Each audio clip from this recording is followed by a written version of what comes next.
এখন আমরা মশলা দিচ্ছি। হাম্বল দিস্তা থেকে মশলাগুলো বার করছি আমরা কিছুক্ষণ আগে, এটা পিষে নিয়েছিলাম। হ্যাঁ, এখন আমরা এটা রেজালার জন্য এটা এখন মাখবো, মেখে এটা আমরা রেখে দিব। মশলা আইটেমগুলো আছে আর কি আছে রসুনগুলো লবণ, ওই যে আদার এটা ভালো, আমি আগে রসুন দিই মরিচের গুঁড়া,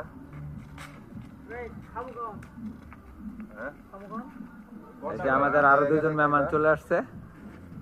মিনিমাম 2 ঘন্টা ধরে রাখো বুঝছো আমরা তো মনে করো যে রাতের কাস্টমারে। হলুদের গুঁড়া আমরা ব্যবহার করবো এর মধ্যে, ঠিক আছে? অরিজিনাল হানি ভাঙা খাঁটি সরিষার তেল। এই যে কালারটা দেখা যাইতেছে রাত্রে তো রেসিপি পুরাই তরকারি মেরে দিতে হইব না। একটু দে।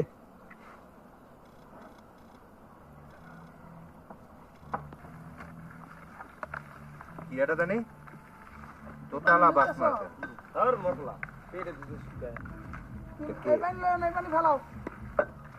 পানি ও রাত্রি দুইটা মশলা বাকি আছে কিন্তু হ্যাঁ হ্যাঁ তাড়াতাড়ি তাড়াতাড়ি দুইটা দিতে শুকায় আমি এটা দিছি, আমি তো এটা